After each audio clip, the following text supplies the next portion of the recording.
నమస్తే welcome to BRK special Rev నేను హిమోర్ష ఇక వివరాలకు వెళ్తే డాలర్ తో రూపాయి విలువ దారుణంగా పడిపోతుంది. రూపాయి విలువ పడిపోవడంతో భారత ఆర్థిక వ్యవస్థ తీవ్ర ప్రభావితమవుతుందని చెప్పాలి. మరి డాలర్ తో రూపాయి మారకం విలువ కూడా బుధవారం చూస్తే 90 దాటిందని చెప్పాలి. రోజు రోజుకి దారుణంగా పడిపోతున్న రూపాయి విలువ కంటికి కనిపించని దెబ్బ కొడుతుంది.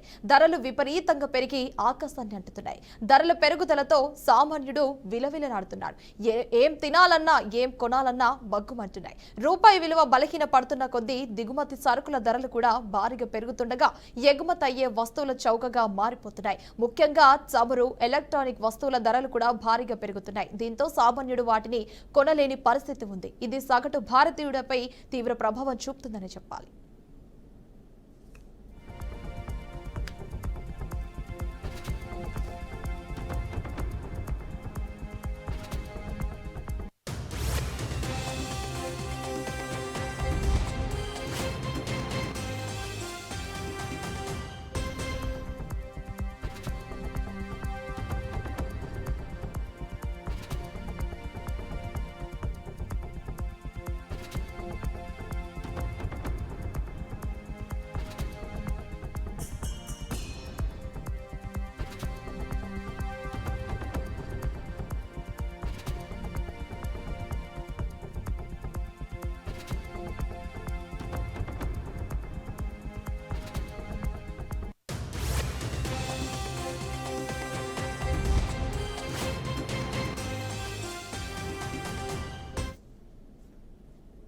మన కరెన్సీ రూపాయి మారక విలువ రోజు రోజుకి క్షీణిస్తుంది. యుఎస్ డాలర్ తో పోలిస్తే గత కొన్ని సంవత్సరాలుగా రూపాయి మరింత తగ్గుతూ వచ్చి ఇప్పుడు 90కి చేరువలా ఉంది. త్వరలో 91 రూపాయలు కూడా దాటుతుందని కూడా మార్కెట్ నిపుణులు అయితే చెప్తున్నారు. ఇది చరిత్రలో ఇప్పటివరకైతే కనిష్ట స్థాయి అని చెప్పవచ్చు. ఇంతకు మించి ఎప్పుడు రూపాయి విలువ దిగజారలేదు. ఇది భారత ఆర్థిక వ్యవస్థకు భారీ దెబ్బ అని మార్కెట్ నిపుణులు కూడా చెప్తుండగా కేంద్ర ఆర్థిక మంత్రి నిర్మలా సీతారామన్ కీలక వ్యాఖ్యలు చేశారు. రూపాయి పతనం పూర్తిగా ప్రతికూలమేమని కాదని ఇలాంటి పరిస్థితులు ఎగుమతిదారులకు ప్రయోజనకరమేనని చెప్తున్నారు.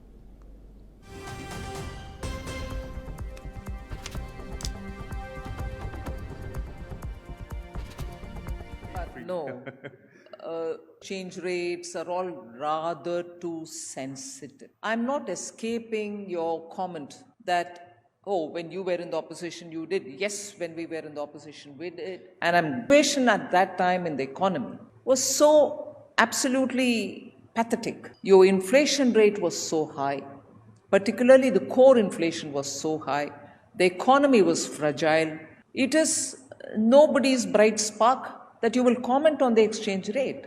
Every one of us did, and we did it definitely. And every session of the parliament we did it, and those of us who were not in the parliament then were saying it outside. Sukma, I'm quite tempted to say a lot of things, but no. Change rates are all rather too sensitive. I'm not escaping your comment that, oh, when you were in the opposition, you did. Yes, when we were in the opposition, we did. And ambition at that time in the economy was so absolutely pathetic. Your inflation rate was so high, particularly the core inflation was so high. The economy was fragile. It is nobody's bright spark that you will comment on the exchange rate. Every one of us did, and we did it definitely. And every session of the parliament we did it, and those of us who were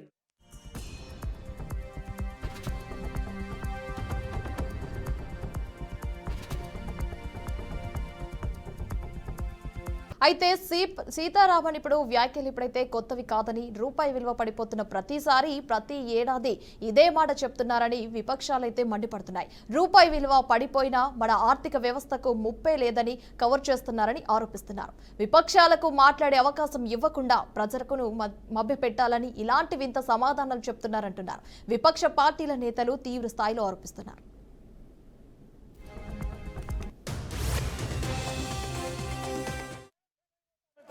मैं शासन में बैठा हूं, मुझे मालूम है इस प्रकार से रुपया इतनी तेजी से गिर नहीं सकता.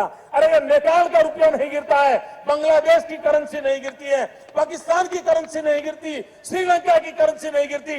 क्या कारण है हिंदुस्तान का रुपया पतला होता जा रहा है? ये जवाब देना पड़ेगा आपको. देश आपसे जवाब मांग रहा है. ये ऐसे नहीं होता मित्रों. मैं शासन में बैठा हूं, मुझे मालूम है इस प्रकार से रुपया इतनी तेजी से गिर नहीं सकता। अरे ये नेपाल का रुपया नहीं गिरता है, बांग्लादेश की करेंसी नहीं गिरती है, पाकिस्तान की करेंसी नहीं गिरती, श्रीलंका की करेंसी नहीं गिरती, क्या कारण है हिंदुस्तान का रुपया पतला होता जा रहा है? ये जवाब देना पड़ेगा आपको। देश आपसे जवाब मांग रहा है। ये ऐसे नहीं होता मित्रों। मैं शासन में बैठा हूं, मुझे मालूम है इस प्रकार से।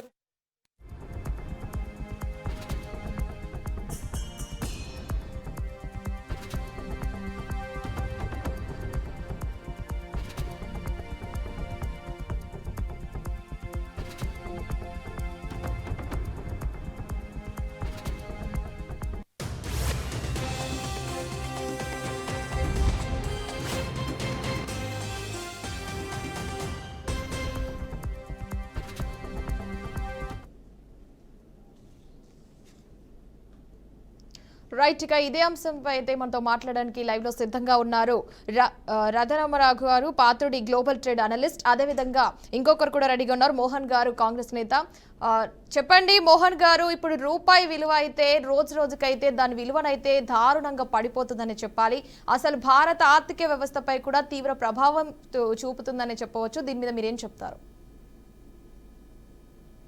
నమస్కారం మేడం. బీఆర్కే ఛానల్ యాజమాన్యానికి మరియు ప్యానెల్లో ఉన్నటువంటి వారికి కూడా నా హృదయపూర్వక నమస్కారాలు. మీకు కూడా ధన్యవాదాలు. అయితే ఇప్పుడు మీరు ఇందాక ఒక బిగ్ డిబేట్ దీంట్లో నరేంద్ర మోడీ గారు చెప్పినటువంటి 2014 ముందర గుజరాత్లో ముఖ్యమంత్రిగా ఉన్నప్పుడు తను చేసిన ప్రసంగాన్ని మీరు వినిపించారమ్మా. ఇది దేశ ప్రజలందరూ గమనించినారు. మీరు 2014లో ఏదైతే గుజరాత్ ప్రధానిగా ఉన్నప్పుడు ఆయన ఒక వింత, ఎట్లంటే ప్రజలను నేను ఒక దైవానుసారమైన మనిషిని అన్నట్టుగా పక్కనున్న శ్రీలంక का नहीं गिरती, बाजू में नेपाल का नहीं गिरता, चाइना का नहीं गिरता, पाकिस्तान का रुपये विलुआ नहीं गिरता, हमारा देश का रुपया क्यों गिरता? ये कांग्रेस दिल्ली में जैसा कंपटीशन में है, जैसा कांग्रेस गिर रहा वैसा रुपये का वैल्यू भी कम हो जा रहा, ये क्यों गिर रहा भैया అని క్వశ్చన్ చేసిండు. ఇప్పుడు మనందరం కూడా దేశ ప్రజలు కూడా తనని ప్రశ్నిస్తున్నారు. ఆ రోజు మీరు అన్నారు కదా, ఈరోజు భారతదేశ ప్రజలు కూడా మిమ్మల్ని నరేంద్ర మోడీ గారు మీ ఛానల్ ద్వారా అమ్మ నరేంద్ర మోడీ గారు వినాలని కోరిక, భారతీయ జనతా పార్టీ నాయకులు వినాలని కోరికతో చెప్తున్నాను. हमारे नरेंद्र मोदी जी साहब, आप देश का जनता ने आपको सवाल कर रहा है कि अब रुपये का वैल्यूएशन क्यों डाउन हो रहा है, रुपया क्यों कम हो रहा है, रुपया क्यों गिर जा रहा है? आप इस देश को जनता को जवाब दीजिए. 10 साल से మేక్ ఇన్ ఇండియా करके बोलते जा रहे, మేక్ ఇన్ ఇండియా అని చెప్పిర్రమ్మా. చైనా, నేపాల్, ఇప్పుడు మన ముందర వీళ్ళు 2014 వచ్చినప్పుడు చైనా పరిస్థితి ఏందమ్మా? మనకంటే ఎకానమీలో తక్కువ ఉన్న పరిస్థితి. కానీ ఈ రోజున్న పరిస్థితిలో అమ్మ చైనా నుండి మనం ఎగుమతి చేసుకునే పరిస్థితికి వచ్చినాం. మేక్ ఇన్ ఇండియా అని 2014 కూడా చెప్పిండమ్మా. మరి 2014 నుండి ఇప్పటి వరకు మరి ఎన్ని తయారులు చేసిండు, ఎన్ని కంపెనీలను తీసుకొచ్చిండు? ఇక్కడ ప్రధానంగా ఒకటే అమ్మ, ఈ దేశంలో విదేశీ పెట్టుబడులు రావడం బంద్ అయిపోయినాయి. దానికి ప్రధాన కారణం ఏమిటి? ఆదానికి కంపెనీలు అప్పొచ్చడం. దేశంలో ఉన్నటువంటి ప్రతి ఒక్క వనరులమ్మ, ఒకటి రెండు కాదు, ఎయిర్పోర్ట్లు తీసుకోండి, సీపోర్ట్లు తీసుకోండి, రైల్వేస్ తీసుకోండి, అడవులు తీసుకోండి, కొండలు తీసుకోండి, గుట్టలు తీసుకోండి. మీరు ఒక అంశం గురించి మాట్లాడతలేను, ప్రతిదీ ఆదానికి అప్పచెప్పి కూర్చున్నాడమ్మా. ఇప్పుడు విదేశీ పెట్టుబడులు ఏ రకంగా వస్తే మనకు విదేశీ పెట్టుబడులు రావాలంటే వాళ్ళకు మనం రాయితీలు కల్పించాలా, వాళ్ళని ఆకర్షించే పథకాలు తీసుకురావాలా, అప్పుడు విదేశీ పెట్టుబడులు వస్తాయి. ఎంతసేపు నువ్వు ఆదానికి అప్పచెప్తూ ఉన్న కంపెనీలన్నీ దేశంలో ఉన్నటువంటి కాంగ్రెస్ హయాంలో వచ్చిన పెట్టుబడి వ్యవస్థలు, పెట్టుబడిదారులందరూ కూడా వెళ్ళిపోయినారు. ఇప్పుడు ఇది కేవలం దేశ నష్టం అంటే దేశమే నష్టమో తెలియదమ్మా. దేశంలో ఉన్నటువంటి యువత, దేశంలో ఉన్నటువంటి విద్యార్థులు, దేశంలో ఉన్నటువంటి నిరుద్యోగులు, దేశంలో ఉన్న రైతాంగము, అన్ని సెక్టర్ ఆఫ్ పీపుల్, కార్మికులు, కర్షకులు, అన్ని వర్గాల ప్రజల మీద పడుతుంది కదమ్మా. ఇది ఆరోగ్యం మీద ఎఫెక్ట్ పడుతుంది, ఇది విద్య మీద పడుతుంది, నిరుద్యోగ సమస్య పెరుగుతుంది. ఇది దేశం మొత్తము మన దేశంలో స్వాతంత్రం వచ్చినప్పుడు నుండి మీరు తీసుకున్నట్టయితే ఏ రోజు కూడా ఇంత దయనీయమైన పరిస్థితి లేదు. మీరు ఒక్కసారి ఆలోచించండి, ఎందుకు అవుతుంది? విదేశాలతో సత్సంబంధాలు లేవు. ఎంతసేపు నరేంద్ర మోడీ గారి గురించి చెప్తారమ్మా. నరేంద్ర మోడీ గారు ఏంది, అమెరికా అధ్యక్షుడు, ఇస్ బార్ ట్రంప్ సర్కార్, ఇస్ బార్ ట్రంప్ సర్కార్ అని చెప్పిండమ్మా. ఇతనే గెలిపించిండు. ఈరోజు ఏంది మన దేశ పరిస్థితి అమ్మా? ఒక దయనీయమైన సంఘటన మీ ఛానల్ ద్వారా ఈ దేశ ప్రజలకు తెలవాలమ్మా. దాదాపు 200 మంది యువకులమ్మా, విద్యార్థులు అమెరికాకి వెళ్ళి బందిపోటు దొంగలాగా చైన్లు వేసుకొని బేడీలు వేసుకొచ్చి అదే మన దేశ ప్రధాని నరేంద్ర మోడీ గారు రాష్ట్రమైన గుజరాత్ ఎయిర్పోర్ట్లో దింపేసిపోయినారమ్మా. చైన్లు బందిపోట్లుగా కాళ్ళకు చేతులకు వేసి చైన్లు వేసుకొని చూసుకొని ఎంత దయనీయమైన సంఘటన అమ్మా. మీరు ఏ దేశంతో సత్సంబంధాలు ఉన్నారు? ఇప్పుడు ప్రధాన కారణమమ్మా, మనం విదేశాల నుండి పెట్రోల్ కానీ, గ్యాస్ కానీ, ఆయిల్ కానీ, మొబైల్ స్పేర్ పార్ట్స్ కానీ, ఇతర వస్తువులు కూడా బయట నుండి ఇంపోర్ట్ చేసుకునే పరిస్థితి. కాబట్టి ఈ దయనీయమైన పరిస్థితి ఏర్పడుతుంది. నువ్వు మేక్ ఇన్ ఇండియా అన్నావు. నేను అడుగుతున్నా, మరి ఈ 12 కాలంలో మరి ఎన్ని చేసినావు? ఒక్క మేక్ ఇన్ చూపి, ఈ వస్తువులు రెడీ చేసినామని చెప్పండి, ఈ వస్తువు ప్రిపేర్ చేసినాము, ఈ వస్తువు మేము ఇతర దేశాలకు అమ్ముతున్నామని చెప్పండి. ఏదమ్మా ఎన్ని రోజులు 12 నుండి కేవలం మసిపూసి మారడికాయ చేస్తూ వేదికల మీద వచ్చి పెద్ద పెద్ద భాషలు చెప్తాడు తప్ప వాస్తవానికి ఇలా దేశ ప్రజలు చాలా బాధపడుతున్నాం.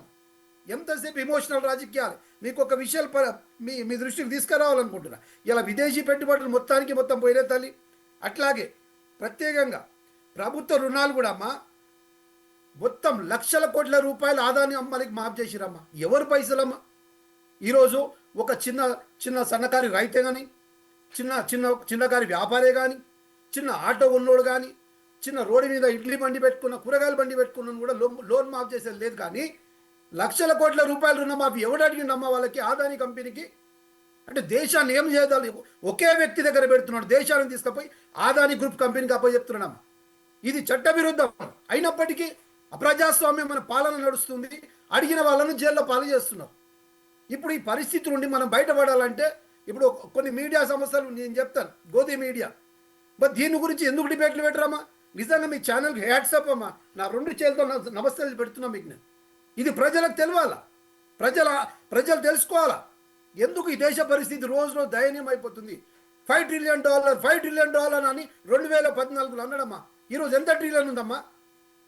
ఏంది దేశ పరిస్థితి? ఎక్కడ పోతుంది? ఒక ఉద్యోగ కల్పన లేదు, ఒక రైతాంగానికి ఒక మంచి వాళ్ళకి అభివృద్ధి చెందడానికి ఒక మంచి స్కీమ్ తెచ్చింది లేదు, ఒక ఇండస్ట్రీ తీసుకొచ్చింది లేదు. ఎంతసేపు ఇవే ఇమోషనల్ రాజకీయాలు, మందిర్ తోడో మస్జిద్ తోడో తప్ప వీళ్ళకి వచ్చే రాజకీయాలు ఏమి ఉండవు. వీళ్ళ దేశ అభివృద్ధి చెందాలి కదా తల్లి. దేశంలో యువత ఇప్పుడు నేనేమంటున్నామా, నయా యంగ్ జనరేషన్, నయా పీడీ వస్తుంది, యంగ్ జనరేషన్. పాపం వాళ్ళ భవిష్యత్ ఏంది? వాళ్ళు ఇప్పుడు అమెరికాకి వెళ్ళి ఒకటే విషయం, విదేశీ విద్య గురించి ప్రతి ఒక్కరింట్లో కూడా మిడిల్ క్లాస్ ఇళ్ళల్లో పాపం బయటికి వెళ్ళి చదువుకోవాలి అన్న ఆశతో ఉన్నారమ్మా. మరి వాళ్ళ పరిస్థితి ఏందమ్మా? ఎక్కడ పోవాలి వాళ్ళ జీవితాలు? కాబట్టి నేను మళ్ళీ మీ అందరికీ కూడా చెప్పేది ఒకటే అమ్మా, ఈ ఛానల్ ద్వారా ప్రజలకి, మనం ప్రశ్నించకపోతే దేశ మోహన్ గారు చూసారు కదండి, రోజుకైతే రూపాయి విలువ కంటికి కనిపించకుండా పోతుంది అని అయితే చెప్తున్నారు మన కాంగ్రెస్ నేత, మన మోహన్ గారు అయితే చెప్తున్నారు. అదే విధంగా ముఖ్యంగా అసలు కంటికి కనిపించకుండా పోతున్నాయి, ధరలు కూడా విపరీతంగా పెరిగే అవకాశం కూడా ఉందంటూ కూడా తెలియజేశారు మన మోహన్ గారు. రైట్, మన ఇంకో గెస్ట్ కూడా రెడీగా ఉన్నారు, global trade analyst Radha Raghurama గారు అయితే రెడీగా ఉన్నారు మనతో మాట్లాడడానికి. అయితే నమస్కారం అండి రాధా రఘురామ గారు. నమస్కారం అండి. మన మోహన్ గారు చెప్తున్నారు కదండి, రోజుకైతే రూపాయి విలువ కంటికి కనిపించకుండా పోతుంది అంటున్నారు. దట్టు మళ్ళీ ఇది అసలు కంటికి కనిపించకుండా దెబ్బ కూడా కొడుతుంది, ధరలు అయితే విపరీతంగా పెరిగే అవకాశాలు కూడా ఉన్నాయి, ఇంత దారుణం జరుగుతుంది అంటున్నారు కదా. ముఖ్యంగా మనం చూసుకుంటే నిర్మలా సీతారామన్ వ్యాఖ్యలు కూడా చాలా ఈ విధంగా ఉన్నాయి అంటూ కూడా తెలియజేయడం జరుగుతుంది. అంటే ప్రజలను మభ్యపెట్టడానికే ఇలాంటి వింత ఘటనలు చేస్తున్నారంటారా? దీని మీద ఉన్న మీ అభిప్రాయం ఏంటంటారు? నమస్తే అండి వ్యూవర్స్ అందరికీ, అలాగే పానలిస్ట్ మోహన్ సార్కి కూడా అందరికీ నమస్తే. సో ముఖ్యంగా మనము లాస్ట్ ఇయర్ అంటే 11 months before Jan 2025 rupee value కనుక మనం చూస్తే, so $1 was equal to 85 rupees. అయితే ప్రస్తుత పరిస్థితుల్లో $1 ఈజ్ ఈక్వల్ టు 90.22 ఇండియన్ రూపీస్గా ఉన్నటువంటి పరిస్థితి. అంటే నియర్లీ మనం ఓవర్ అ పీరియడ్ మనం లాస్ట్ 11 months కనుక చూసుకుంటే నియర్లీ 5% డిప్రిసియేషన్ అయితే ఈ రూపీ వాల్యూలో మనకు క్లియర్గా కనిపిస్తున్నటువంటి అంశం. అయితే ఇక్కడ మరొక పక్క ఆన్ ద అదర్ సైడ్ మనం GDP growth rate last quarter GDP growth rate కనుక చూస్తే జీడిపి గ్రోత్ రేట్ వాజ్ 8%. అలాగే ఇన్ఫ్లేషన్ కూడా చూస్తే ఇన్ఫ్లేషన్ వాజ్ ఆల్సో ఇంటాక్ట్ 0.25% ఉన్నటువంటి పరిస్థితి. అయితే ఒక పక్క ఈ పాజిటివ్ ఫిగర్స్ కనిపిస్తున్నాయి, మరొక పక్క rupee value is depreciating. So దీనికి ముఖ్యమైన కారణాలు ఏంటి అనేది ఒక ఎకనామిక్ అనాలిసిస్ కానీ చేసే ఆలోచన చేస్తే ముఖ్యంగా I would put like this. First reason ఏంటంటే ఈ ట్రేడ్ టెన్షన్స్ అన్నవి ఒకటి క్లియర్గా ఇంపాక్ట్ చేస్తున్నటువంటి అంశం. సో ఈ ట్రేడ్ టెన్షన్స్ అన్సర్టెనిటీస్ అన్నీ కూడా రూపీ వాల్యూ పైన డిప్రిసియేషన్ పైన ఇంపాక్ట్ చూపిస్తున్నాయి. ముఖ్యంగా మోస్ట్ ఆఫ్ ద కంట్రీస్ యుఎస్తోని ట్రేడ్ డీల్ ఫైనలైజ్ చేసినటువంటి సందర్భం కనిపిస్తుంది, ఎక్సెప్ట్ మన భారతదేశం అలాగే చైనా కూడా ఇంకా ఈ ఎఫ్టీఏ ట్రేడ్ డీల్ కంప్లీట్ అవ్వలేనటువంటి పరిస్థితి. కాబట్టి ఈ ట్రేడ్ టెన్షన్స్, టారిఫ్ టెన్షన్స్ కొనసాగుతున్న అంశం, అలాగే అన్సర్టెనిటీస్ కూడా కొనసాగుతున్నటువంటి అంశం ఒక ముఖ్యమైన కారణంగా మనం ఇక్కడ ఒక ఎకనామిక్ రీజన్గా మనం ఇక్కడ పరిగణలోకి తీసుకొనవచ్చు. సో ఈ గ్రోయింగ్ ట్రేడ్ టెన్షన్స్ అండ్ అన్సర్టెనిటీస్ క్లియర్గా ఈ రూపీ డిప్రిషియేషన్ పై ఇంపాక్ట్ చేస్తున్నటువంటి పరిస్థితి. అలాగే second reason most of the investors are pulling out of the money out of the stocks. ఇది కూడా మనకు ఒక క్లియర్ గా ఎవిడెంట్ అవుతున్నటువంటి పరిస్థితి. So most of the investors మనం నియర్లీ చూసుకుంటే $16.5 బిలియన్ ఇన్వెస్ట్మెంట్స్ అంతా కూడా బయటికి వెళ్ళిపోయినటువంటి పరిస్థితి. So most of the investors వాళ్ళు ఏం చేస్తున్నారంటే తక్కువ ధరకు స్టాక్స్ కొనడం, అలాగే మంచి కాస్ట్ వచ్చినటువంటి పరిస్థితిలో వాళ్ళు దేవర్ యాక్చువల్లీ సెల్లింగ్ ఆఫ్. సో ఈ పరిస్థితిలో వాళ్ళు ఎయిదర్ ఈ స్టాక్స్ ని సేల్ చేసినటువంటి పరిస్థితిలో, అదర్వైజ్ వాళ్ళు వేరే ఎకానమీస్ లో ఇన్వెస్ట్ చేస్తున్నటువంటి పరిస్థితి మనకు కనిపిస్తుంది. So what they're actually doing is they're actually selling off in Indian rupees and increasing the demand for US dollars. So ఇది ఒకటి క్లియర్ గా రీజన్ కనిపిస్తుంది. రాధా రఘురామ గారు మనం చూస్తున్నామండి, ఇప్పుడు రూపాయి విలువ పడిపోతే సామాన్య ప్రజలు ఎంత విలవిలలాడతారో అది అందరికి తెలిసిన విషయం. కాబట్టి ముఖ్యంగా మనం చూసుకుంటే ఇప్పుడు రూపాయి విలువ పడిపోతే నష్టం ఏమైనా ఉంటుందంటారా, ఏం అవ్వదంటారా? Yes. So first two reasons నేను చెప్పాను, and the third actual reason is trade deficit కూడా మనకు పెరుగుతూ వస్తున్నటువంటి పరిస్థితి. నియర్లీ $41 బిలియన్ ట్రేడ్ డెఫిసిట్ ఉంది. సో ఈ ట్రేడ్ డెఫిసిట్ అంటే మన imports were actually far higher than the exports. And last అక్టోబర్లో కూడా ఒకసారి ఈ యుఎస్ టారిఫ్ ఇష్యూస్ స్టార్ట్ అయినప్పుడు కూడా చాలా వరకు ఈ షిప్మెంట్స్ అన్ని కూడా ఇటు యుఎస్కి వెళ్ళే షిప్మెంట్స్ కూడా తగ్గుదల కనిపిస్తుంది. So because of these three reasons, అలాగే ఫెడరల్ రిజర్వ్ బ్యాంక్ తన థర్డ్ టర్మ్ లో కూడా ద ఎక్స్పెక్టేషన్స్ ఆర్ అది ఇంట్రెస్ట్ రేట్ తగ్గిస్తుంది. సో ఇంట్రెస్ట్ రేట్ తగ్గించినటువంటి పరిస్థితిలో మోస్ట్ ఆఫ్ ద లెండింగ్స్ ఎక్కువ అవుతున్నటువంటి పరిస్థితి, అలాగే మోస్ట్ ఆఫ్ ద ఇన్వెస్టర్స్ మరింత they would pull out actually the money from Indian markets. So ఈ త్రీ రీజన్స్. సో ఇప్పుడు ఈ త్రీ ఫ్యాక్టర్స్ వల్ల రూపీ డిప్రిషియేట్ అవుతున్నటువంటి పరిస్థితి. సో ఈ rupee depreciation what would be the impact? Next issue, ఈ impact మన నార్మల్ పీపుల్ పై ఏ విధంగా ఉంటుంది, అలాగే ఎకానమీ పై ఏ విధంగా ఉంటుంది అని ఒకసారి మనం ఇక్కడ ఆలోచన చేస్తే అన్డౌటెడ్లీ ఈ రూపీ డిప్రిషియేషన్ అయినటువంటి పరిస్థితిలో all our imports would become actually costlier. So మన ఇంపోర్ట్స్ ఖర్చు పెరిగిపోతుంది. సో మనం ఇంపోర్ట్ చేసుకుంటున్నటువంటి ప్రొడక్ట్స్ మనం ఒకసారి ఇక్కడ చూస్తే లార్జ్లీ మనం oil imports oil and energy imports మన బయట దేశం నుంచి చేసుకుంటున్నటువంటి పరిస్థితి. సో ఒక్కసారి ఆయిల్ ఇంపోర్ట్ కాస్ట్ కనుక అంటే రూపీ డిప్రిషియేట్ అవుతున్న పరిస్థితిలో మన ఇంపోర్ట్స్ కాస్ట్లీ అవుతాయి. సో దీనివల్ల మన ఆయిల్ ఇంపోర్ట్స్ కాస్ట్ కూడా పెరుగుతున్నటువంటి పరిస్థితి. సో ఒక్కసారి ఆయిల్ గానీ అలాగే రాధా రఘురామ గారు మరింత పెరిగే అవకాశం ఉంది. రాధా రఘురామ గారు, మనం ముఖ్యంగా చూసుకుంటే గనక ఈ రూపాయి విలువ పడిపోతే ఎలాంటి ఇబ్బందులు ఉండవు అని అయితే మనకు నిర్మలా సీతారామన్ గారు అయితే తెలియజేయడం జరిగిందా? అంటే మనకు సమస్యలు అనేవి ఉంటాయంటారా, ఉండవంటారా? మీరేం చెప్తారు? అన్డౌటెడ్లీ ఆయిల్ ప్రైస్ పెరుగుతుందండి, బికాస్ మన ఇంపోర్ట్స్ కాస్ట్లీ అవుతాయి. రూపీ డిప్రిషియేట్ అవుతున్నటువంటి పరిస్థితిలో మనం బయట దేశాల నుంచి కొంటున్న ప్రతి వస్తువుకి మన ఇండియన్ రూపీస్లో అధిక ధరలు చెల్లించాల్సినటువంటి అవసరం మనకు ఏర్పడుతుంది. సో ముఖ్యంగా మనం ఇంపోర్ట్ డిపెండెంట్, మనం third largest importer of oil. So మన ఆయిల్ ధర గనక పెరిగినట్లయితే ఇది normal people along with industries, along with firms, normal people పైన కూడా పడే పరిస్థితి మనకు క్లియర్ గా కనిపిస్తుంది. బికాస్ ఆయిల్ పెరిగినట్లయితే ట్రాన్స్పోర్టేషన్ ఛార్జెస్ పెరుగుతాయి. So today everything is depending upon transportation and supply chain. So normal people కూడా దే నీడ్ టు పే. వాళ్ళకి మనకి ఇన్ఫ్లేషన్ పెరిగే రైట్. రాధా రఘురామ గారు ఫైనల్ గా మీరు ఏం చెప్తారు? అంటే సామాన్య ప్రజలకు మీరు ఏం చెప్పవచ్చు? అంటే ఇప్పుడు ముఖ్యంగా మనం చూసుకుంటే సామాన్య ప్రజలకు అంటే దీని పరంగా చూసుకుంటే వీళ్ళైతే నష్టపోతారని మనం చెప్పవచ్చు. అంటే మీరు ఏం చెప్తారు వీరికి ఫైనల్ గా? నార్మల్ పీపుల్ పై డైలీ లైఫ్ లో బికాస్ బర్డెన్ పెరిగే అవకాశం పడే ఉంది. అంటే దీనికి ఈ రూపీ డిప్రిషియేషన్ కి short term and long term రెండు రకాల మెజర్స్ తీసుకోవడానికి మనం ఇక్కడ మాట్లాడుకోవచ్చు. షార్ట్ టర్మ్ మెజర్ మోహన్ గారు ఒక్క నిమిషం అండి. రాధా రఘురామ గారు ఒక్క నిమిషం. మోహన్ గారు, ఇప్పుడైతే మనం చూస్తున్నాం అసలు ఈ రూపాయి విలువ పడిపోయినా కానీ అసలు ఎలాంటి నష్టం ఉండదు అని అయితే నిర్మలా సీతారామన్ గారు అయితే చెప్తున్నారు కదా. ఫైనల్ గా మీరేం చెప్తారు? బీఆర్కే న్యూస్ ఛానల్ తరపున మీరేం చెప్తారు? సామాన్య ప్రజలకు కావచ్చు, అంటే మన సామాన్య ప్రజలు నష్టపోతారని మనం చెప్పవచ్చు. మేడం నేనేమంటున్నా, మేడం వినొస్తుందా? ఓకే, వినిపిస్తుంది సార్, చెప్పండి.